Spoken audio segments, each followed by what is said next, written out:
Mr. Άλντους Χάξλεϊ, renowned essayist and novelist who, during the spring semester, is residing at the university in his capacity as a Ford Research Professor. Mr. Huxley has recently returned from a conference at the Institute for the Study of Democratic Institutions in Santa Barbara, where the discussion focused on the development of new techniques by which to control and direct human behavior. Traditionally, it has been possible to suppress individual freedom through the application of physical coercion, through the appeal of ideologies, through the manipulation of man's physical and social environment, and more recently through the cruder techniques of psychological conditioning.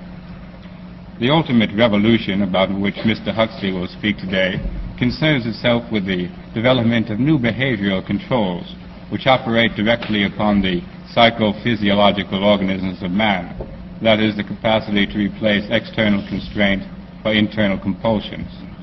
As those of us who are familiar with Mr. Huxley's works well know, this is a subject with which he has been concerned for quite a period of time. Mr. Huxley will make a presentation of approximately half an hour, followed by some brief discussions and questions by the two panelists sitting to my left, Ms. Lillian Rivlin and Mr. John Post. Mr. Huxley. Thank you.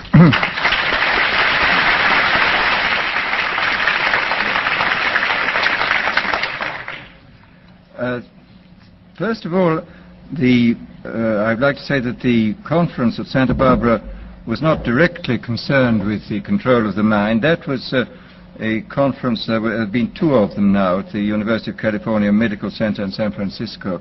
One this year, which I didn't attend, and one 2 years ago, where there was a considerable discussion on this subject. At Santa Barbara, we were talking about technology in general and the effects it's likely to have on society and the problems related to technological transplanting of technology into underdeveloped countries. Well, now, in regard to this problem of the ultimate revolution, this has been very well summed up by the moderator. In the past, we can say that all revolutions have essentially aimed at changing the environment in order to change the individual. I mean, there's been the political revolution, the economic revolution, in the time of the Reformation, the religious revolution.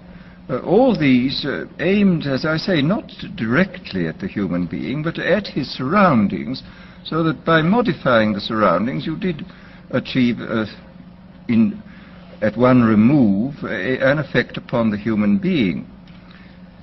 Today, we are faced, I think, with the approach of what may be called the ultimate revolution, the final revolution, where man can act directly on the mind-body of his fellows. Well, needless to say, some kind of direct action on human mind bodies has been going on since the beginning of time.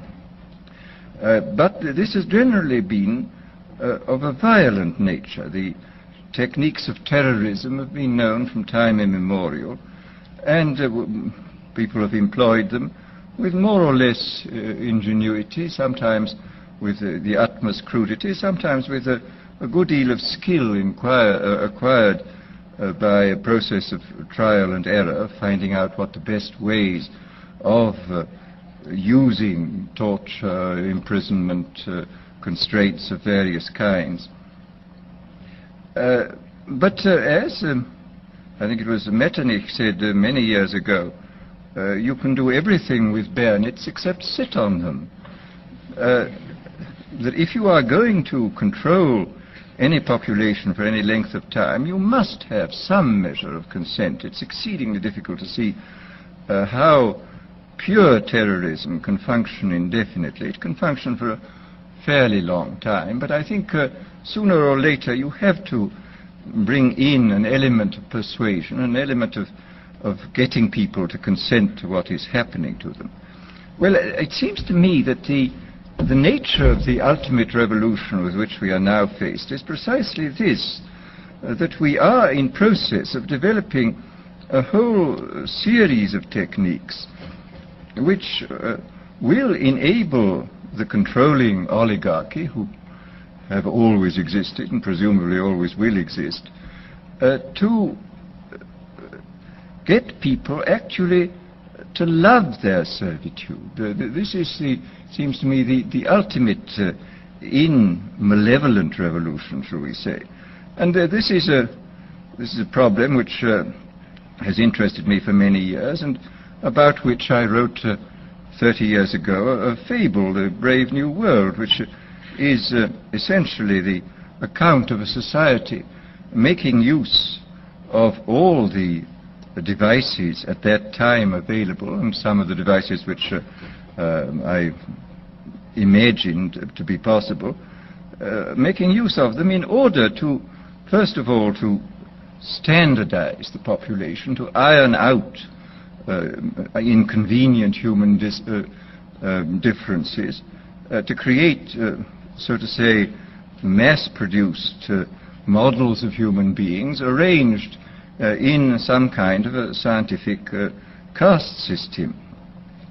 And since then I have continued to be extremely interested in this problem, and I have noticed with increasing dismay that a number of the predictions which were purely fantastic when I made them 30 years ago have come true or seem in process of coming true, that a number of techniques about which I talked seem to be here already, and that there seems to be a general movement in the direction of this kind of ultimate revolution, this method of control by which people can be made to enjoy a state of affairs which, by any decent standard, they ought not to enjoy.